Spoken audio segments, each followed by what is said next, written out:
welcome back to episode 2 of the Youngest Real Estate Podcast. I'm here with Joanna, and today we're going to be talking about our top lead sources going into 2022.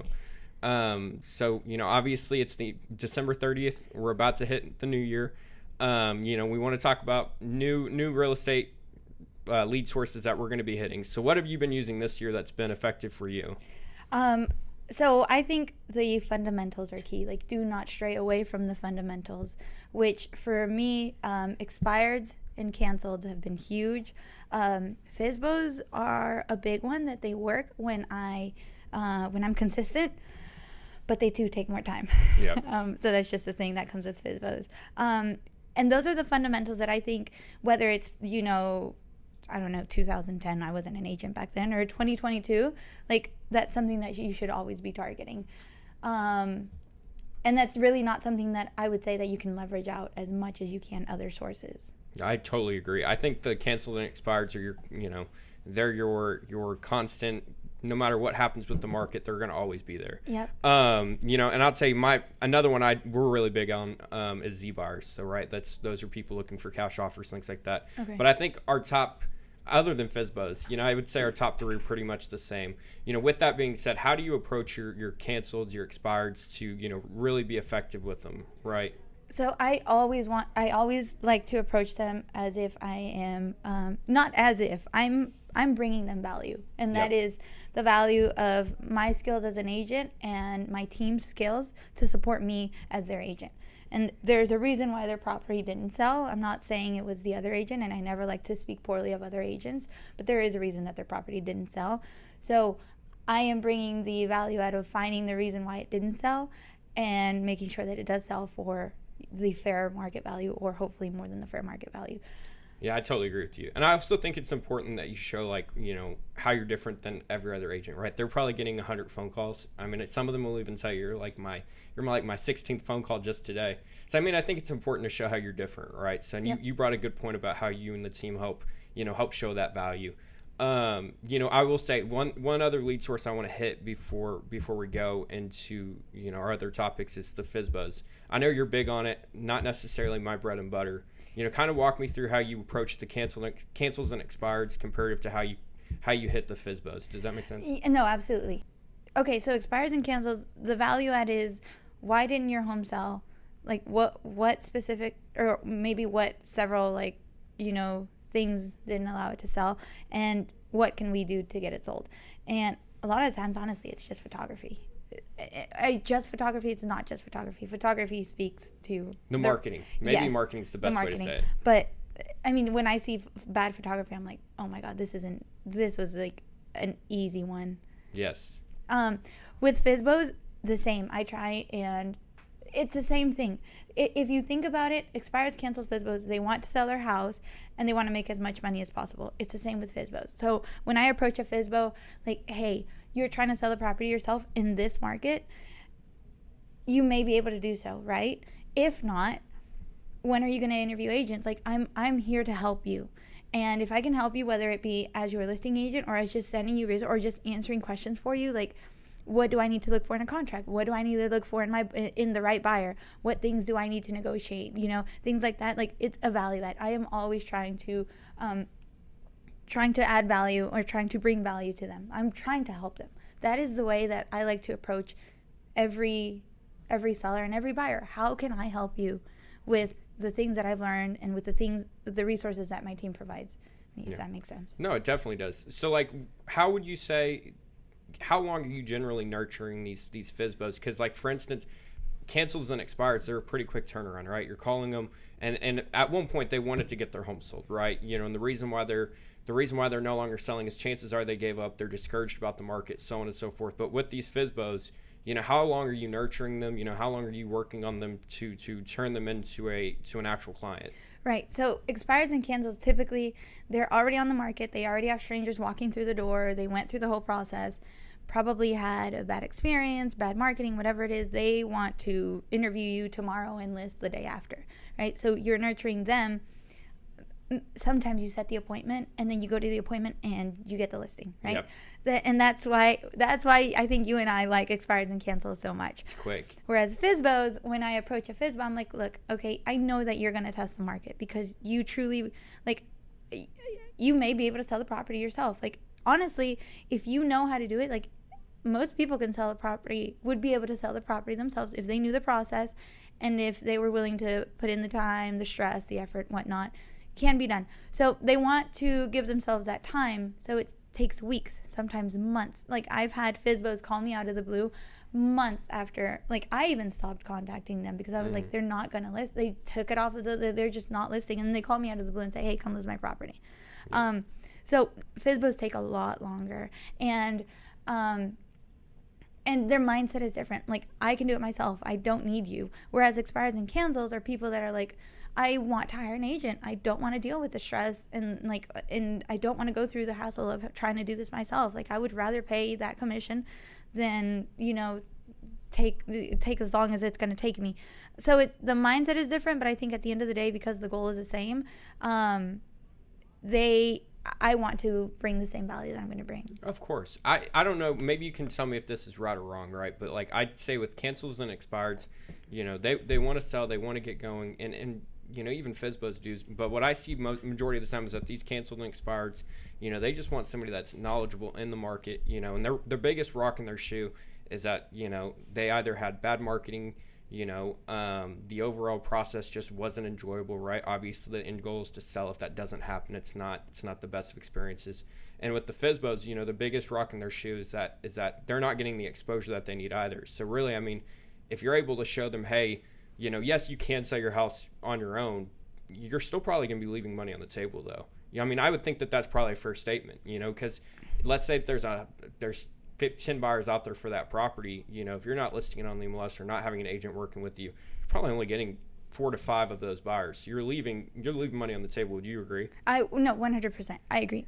If I didn't agree with you, then I would never reach out to a FSBO because I am only trying to, then in that case, I would only be trying to take money that they were going to make. Yep. That's 100% not the case. Now, if they are okay with that, like I have spoken to people who said, I don't care that I don't sell for as much as you would sell it for. I just want to know, they kind of just want to know that they did it themselves. Yeah. It's not even about the money at that point. At that point, then, okay, I have no value. I can't bring any value to you because you don't care about the money. You care about selling it yourself. So if you care more about selling it yourself than you do about making more money, there's no conversation to be had, right? Yep. And now, all right, then let's go into this, right? So for the agents that are listening, they're probably like, okay, great. So this is kind of what to expect in terms of objections that we're hearing. But how many, for let's say you call XYZ, how many calls do you need to make to, expireds and canceled to expect an appointment, right? So like if you were to reverse engineer the numbers, what does that look like, right? What can an agent expect whenever they're doing that? Okay, I want to start with, don't expect expireds and cancels to be easier than FSBOs and vice versa. Yeah. The fact that you might be able to set an appointment with an expired that same day versus a FSBO having nurturing them isn't going to make the transaction easier. It's not going to make the listing appointment easier. It's not going to make any of the process easier. You can probably call an expired 2 or 3 times depending on your nurture, on average.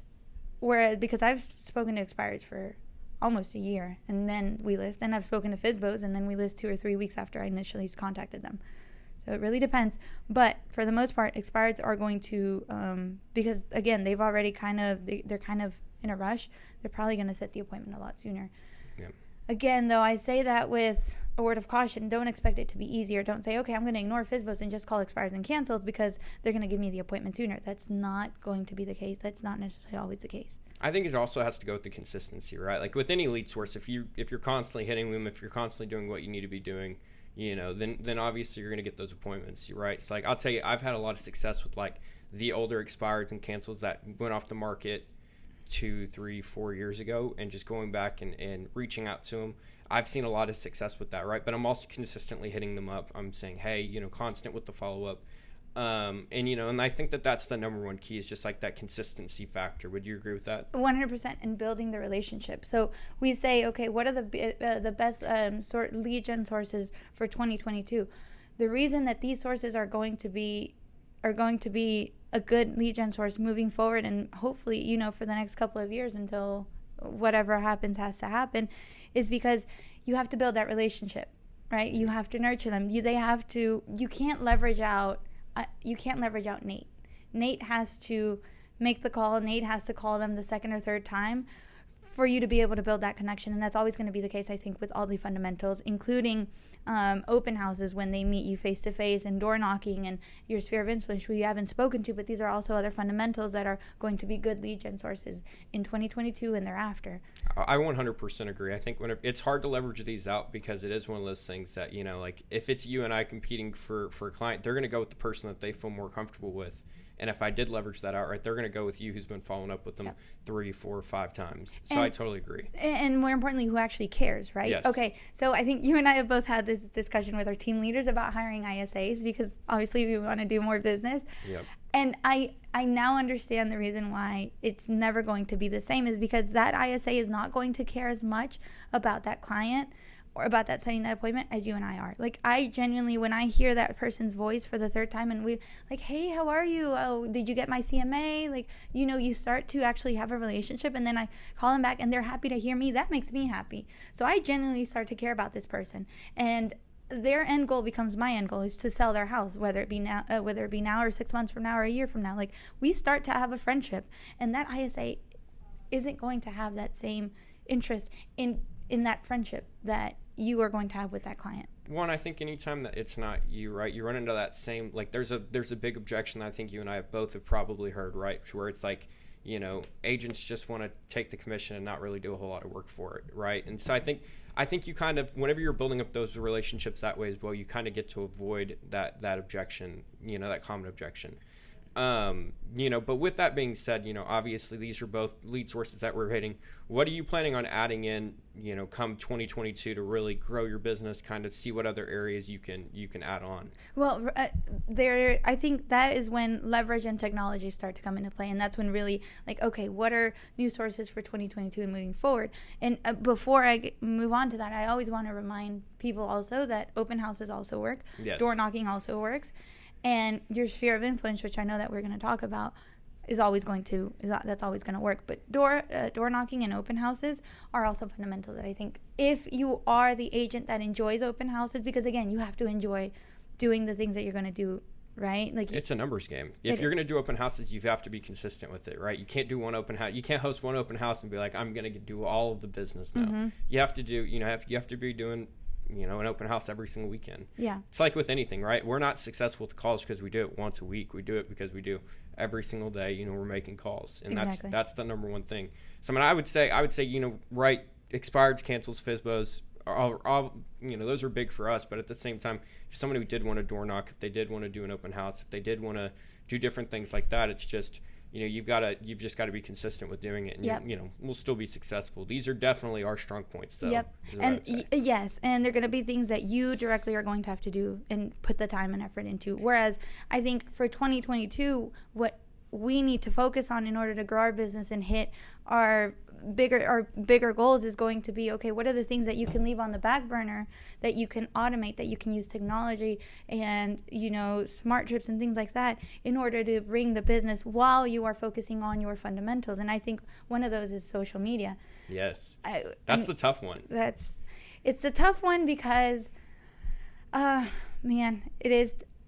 I can't even explain why. Like, I think it's like, so the reason why we say people don't make the calls, right, is because they reject themselves before they ever pick up the phone. And I'll tell you, I think I personally do that I did that whenever it came to social media, right? You're afraid of what people will think about your post. You're afraid if you're posting the right thing or the wrong thing. You don't want it to be perceived the right or wrong way. So, I mean, I think it's after you get over that fear, you know, and you just start doing it, then I think that's the biggest thing. Yet you overthink it, right? It's like the people that have a hard time with making calls is because they're overthinking, oh, what are they going to think about me? I'm going to mess up this and that. Whereas in social media, you are overthinking, you know, how people are going to perceive you. Is like, should I be posting this as an agent or should I not? Like, do people care about this? Do people, like, just post you and what you do day in and day out, what you enjoy. you know, the houses that you've shown that you like and that your clients have liked. Just post you and be super consistent about it, because everyone is on social media. Our generation is on social media, and our generation is going to be the largest group of buyers. You'll get so many eyes looking at it. It's the evidence of success, right? Like if they see that you're going off and showing houses and, you know, closing deals, they see that you're doing good, and then you're also staying top of mind. It's like touching them indirectly, right? You know, and you're able to stay in front of them. And it's the same thing with making the calls, right? When you are making the calls, you're building the relationship. When you are posting things that you genuinely care about, you are making the relationship indirectly with all of your social media followers about who you are, right? And that's why they're going to pick you, is because they like you. They like what you post. They like how you speak. They like all of that. And this is something that, I mean, it's been huge for the past couple of years, and it's only getting bigger. So if you're not consistent in your social media, and I think even the media platform matters, right? Are you on TikTok? Are you on Instagram? Are you on Facebook? Like, I think for us, particularly, like, video is huge. Yes. Short video is huge. So Reels and TikTok and all of that is huge. So you have to be mega consistent about it. Oh, you have to be so consistent, because it also feeds in the algorithms, right? So like once you start doing it, once you start posting a certain amount, you're going to start continuously popping up on people's feed. I think that's the hardest part, right? Like it's like anything, right? It's the consistency that we just talked about. It's like you know, social media is difficult, in my opinion, that, you know, I want to post once and then stop, right? Yeah. But it's like, if you notice, the people that are truly posting on social media and doing it day in and day out, they're having a ton of success, you know? And there's people I know that have built their businesses just from social media alone, which is crazy. And you can, like, I think that you and I could come to an agreement that if we stop picking up the phone tomorrow and just focus on social media and go all in, we could probably do comparable business. I would agree. Yes. Because there's such an audience, right? Mm-hmm. And then, like, you know, let's say that you've got just 1,000 people that you're friends with on Facebook, and you're constantly posting stuff, and, you know, people are seeing it. You're going to get referrals out of that, right? Because people are going to be like, okay, Joanna's killing it, right? Like, she's not showing houses every single day. Like, she's got to be good at it. Now, the difference between social media and the fundamentals that we spoke about is that you can leverage this out. Like, we can go out and record 10 homes and then post them, you know, throughout the week or throughout the month. Like, these are things that you can leverage, and then that you should leverage. I mean, these are things that, whether you want to hire a social media manager, I'm not saying you need to, but you can, or whether you just want to use like a program like Later that like literally schedules them out for you. Like, this is where automation and technology and what 2022 is going to be, you know, and now with like all the other crap that I still don't understand is going to be so helpful to us as agents. Is like, you don't have to be doing this the way you have to be picking up the phone to make the phone call. Yes. Like, someone else or some technology can do it for you, and this is the business that is going to come on top of your existing business that's going to let you sell that many more homes a year. Of course. And it's almost like a building process, right? So like, you know, you're having success, and then you add this extra layer. It's going to help just, you know, make the business go crazy, right? And I've already seen, I mean, like I said, I'm not the most consistent person on social media, but even by posting, I've already started to see some of those, starting to reap some of those benefits. Oh, absolutely. Yeah, my stories used to get 20, 30 views. I don't get under 100 views anymore because I'm so consistent. Yeah. And I'm literally like, I just post like whatever I find interesting. Sometimes it's not even real estate related, and people still find my stories interesting because that's who I am, and I'm genuinely being me. I'm never going to post something that I don't find interesting. You also peel back the curtain and let them build up a you know, they're able to relate to you. People want to work with people that they can relate to, you know. And so that's another big part. So, I mean, so like, let's say that you get a lead off of social media, right? Or you get a lead off of a phone call, things like that. What's something that we can do in 2022 to help continue to grow that business and take that next step? I mean, smart drips and target marketing. And target marketing is huge. I mean, we know, like, we can have our phone set here, and I can say Lamborghini, and then I'm gonna have a Lamborghini show up every 5 minutes on my newsfeed. I mean, That's the thing, right? So, I think what has been very big for, I think something that I'm now starting to understand is that partnering with the right people is huge for using the technologies that are becoming more and more available and that are going to help us grow our business. The people that actually know how to do those things. I am not a marketing expert. I'm not familiar with SEO, but I'm partnered with the people that are. within my team, and maybe you can partner with someone outside of your team, right? Yeah. To help you create those systems to where you are showing up consistently in other people's newsfeeds or your stories or your reels, because they are either teaching you how to do it or they're doing it for you, or however that works out. So partnering with people that understand these technologies and that will help you just gain more exposure. So let's kind of unpack that, right? Because like there's a couple different parts that I want to hit, but like with the Smart Drip, right? So for like people that don't know, there's if you have a CRM, right, you can build out Smart Drips where you're able to stay in front of people, and let's say that I'm not able to shoot you off a text, I can have my system automatically send you off one, right? Yep. And that's a benefit because that leverages out your time. That gives me time to do other important activities, I know I use those quite a bit as well, sending off emails. And I'll tell you, I had a lady who actually have an appointment with tomorrow who's like, oh my gosh, I love the emails y'all have been sending out to me. Like, they're so useful. Y'all know the area. And so almost like you can help that to utilize to build up that relationship, like what we were talking about. Yep. And it happened while you were doing the things that you needed to do. And that was just going on the back end. So again, like using those Smart Drips and just using that, yes, emails, text messages. I know for us, a big thing has been being able to send out a lot of messages to a list of people, like sending out the same message to a list of people. It's more touches, and maybe the conversion isn't going to be as high, but when someone raises their hand, they're interested. Yep. Right. So again, it's that automation. Automation is huge. And how many things can you automate even on a daily basis, right? Like if I'm able to pull a list of 200 people and just text 200 people every day, you're going to get business. A lot of business. And this can be done. This can take me 5 minutes to set up every day versus trying to call 200 people, right? Like, so that's huge. And that's going to be huge in 2022. And with like regulations and stuff around text message, I'm also not too familiar with all those things. But so long as you stay in line and you do it, again, if you're consistent about it, you're going to get a lot of business from it. And especially once you start putting the two together, I mean, it's you just continue to grow. I mean, it's a huge way to get business, right? Like I'd say there are a lot of people that prefer text message over calls, or like, it's just another way that you're adding on to that business to get. I mean, you're making 200 calls a day, and then you also send off 200 text messages that take 5 to 10 minutes to send off. I mean, it's definitely a useful business tactic. That's that ISA that makes sense, yes, right? It's not the ISA, but it's the ISA. And I think we haven't spoken about the biggest one, which is your sphere of influence. Yes. And that's a fundamental that you can either touch directly and spend a lot of time on, or you can touch them indirectly and use automation, such as social media, such as, and honestly, I wouldn't even use cold touches like Smart Drips or bulk messaging on with your sphere, no. But your social media, 100%, right? That's that indirect touch that we were talking about. Exactly. So if you're posting, I know people that post 2 or 3 posts a day, and I'm not there yet. I will try and get there because I know it works.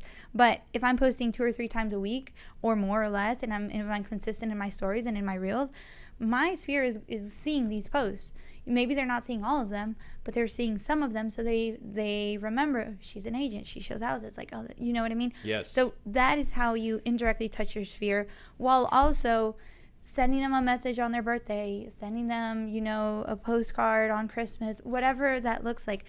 Or even engaging with them. You can even engage with them on social media, right? Like if they post something and you're just constantly staying in touch with them, then you're top of mind, right? And it goes back to that algorithm where like, if you're engaging with them, your posts are going to continue to show up on their feed. Now, so all right, what do you think about the people that are like, hey, you need to be hitting your sphere XYZ times a month, constantly talking about real estate, things like that? I know I'm not a big fan of that, so that's why I ask you. Again, this is about being genuine. I think it's always about being genuine in all of your conversations, and whether it's automated or not. I also, because my text messages, I'm writing my text messages. I'm not using the pre-written scripts. I want it to be you. Exactly. So the same with social media. If I'm not like, if I see this person every day, or if I'm like not going to, like, if let's say I ran into this person every day in the hallway, I'm not going to say, hey, remember I'm an agent, or hey, like, do you want to buy or sell real estate every day? So I'm not going to do that on my social media. I'm not going to touch them that way. I'm going to maybe reach out when, again, they have a birthday. They posted a picture of their baby who's cute. Like, I'm going to be me. So if it's something that I would have already done, then I'm going to do it. I'm not going to do something that doesn't feel genuine, though. No, I totally agree. I'm a firm believer in, you know, I never want people to be like, man, he's calling about real estate again, or he's texting about real estate again, right? And I mean, I've seen a lot of success with that, you know, just by indirectly touching my sphere. And that's something I've tried to implement a little bit more this year, but I'm definitely going to hammer home on 2022 is that, you know, it's a great way to stay in front of people. You know, so I would definitely say that. You brought up a good point that I also want to address is, you know, we talked about partnering with the right people, right? Obviously, we wouldn't know how to do a lot of the smart drip things. A lot of the things on the back end, you know, obviously I've got to give a huge props to my team, right? Because I wouldn't know how to do it without them. Kind of drive home how they help you navigate those waters, you know, and help set you up for success. So they set it all up. Again, I'm not a marketing expert, nor do I want to become a marketing expert. So I partnered with a marketing expert, and then he sets up the systems and say, okay, here are the systems. Are you going to use them? Are you going to be consistent? So, I mean, that is key, right? Okay, you're going to partner with the right people, but are you actually going to act on, and are you going to use those resources? That's also huge. 100%. Well, and I think it's also understanding that, like, hey, you know, they've been there, they've done that, right? They know how to do it. They know different words and phrases and things like that. And it's like, I'll tell you, I take a lot away. And we're constantly tweaking and, you know, making sure that we do it in the best way possible, right? So, like, we never leave one thing the same for too long. We're always like, hey, why don't we try this? Why don't we do this? And I see a lot of success with that. Well, providing feedback, right? Because Yes. maybe if they're the marketing expert, maybe they're not touching people every day, so they don't know how people are responding. So let them know, you know, I let them know, I think this works, I think this doesn't work. But I think for 2022, more than ever, it's going to be about you being genuine and kind and just reaching out to people, like, and because you sincerely care about them. Because honestly, like, we're in a very weird era, like, where we were isolated. Like, we've been, yes, we're very connected, but we're also very isolated, if that makes any sense. No, it makes total sense. I think it's now more than ever, people want to see that you're, you know, that you're not just looking to make a quick buck off of them. You know, they want to see that you've got their best interest at heart. And if you show that, I think you're going to benefit. So, I mean, what I'll say is in 2022, I think we can both say we're going to add a lot to our business, but we're also taking a lot from what we did in 2021 to continue to grow. You know? Yes, and if you didn't, I mean, that would be, you know, that would be silly for you not to.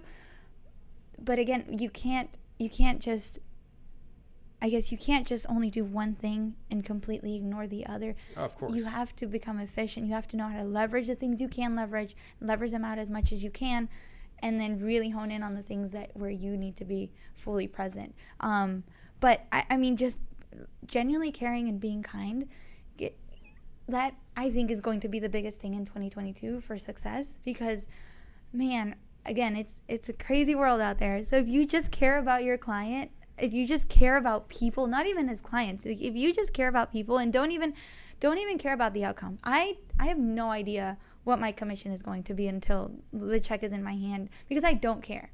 I care more about making sure that my client is comfortable, that I'm communicating with them, that they're not, you know, that they know that I want to see them in the home, or I want to see their home sold for them and not for my check.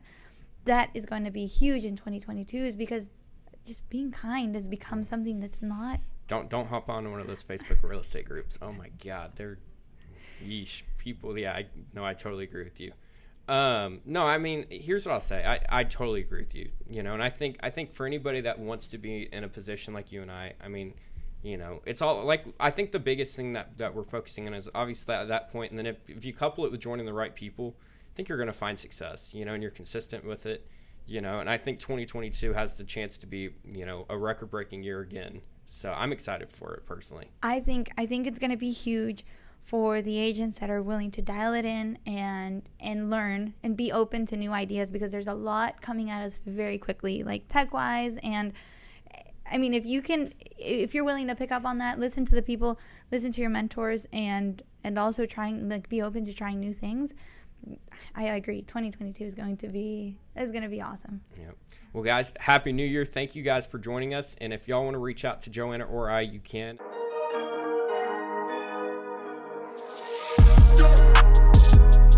Thank you for watching another episode of the Youngest Real Estate Podcast. If you can like, share, and subscribe, and come back for another episode next week.